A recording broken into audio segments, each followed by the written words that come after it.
Well, welcome to Market Day Report. And it's a Monday. It's a big week as we have a few things going on this week. I guess you kind of remembered the general election on Tuesday. An FOMC decision, maybe a rate cut, maybe a rate hike, maybe no move at all in rates. We'll find out on Thursday.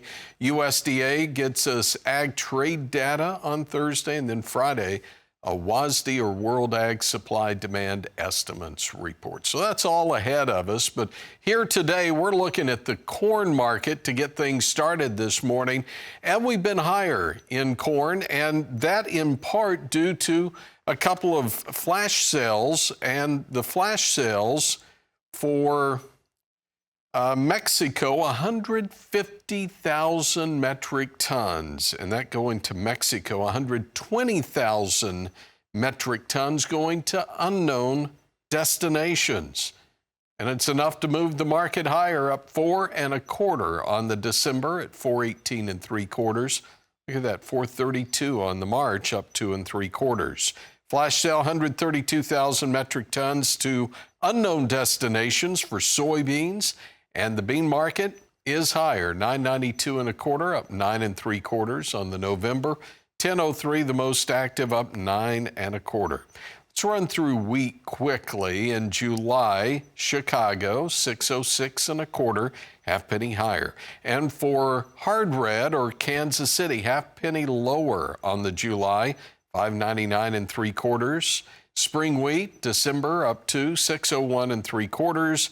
And the cotton market is up 4 points at 70.21.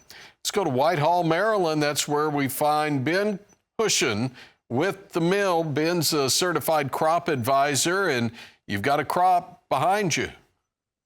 Good morning, Tony. Yes, we do.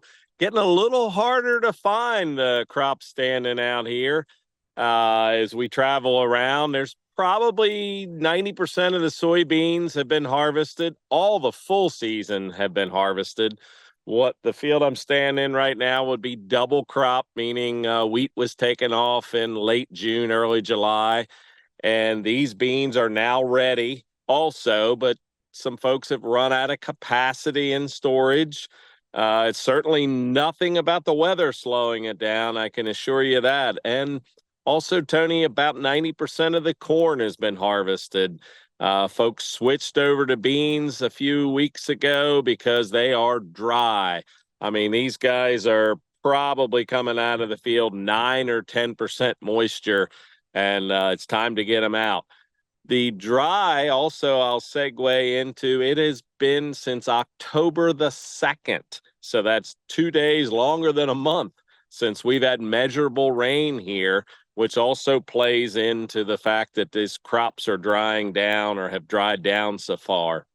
The couple challenges with that, wheat in our area is up. The wheat that folks have planted so far still being planted. Eternal optimist, think about that. It hadn't rained in a month.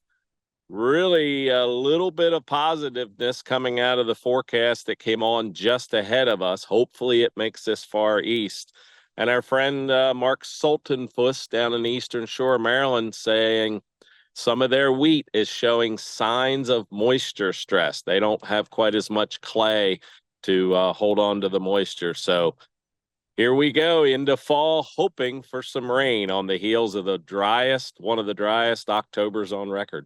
Well, Ben, we hope you find some moisture here quickly. And one last question for you. What varieties of wheat do you grow in Maryland? So pretty much any variety that's out there, but maturity-wise, we're running like a 3.5 to a 4.5 maturity.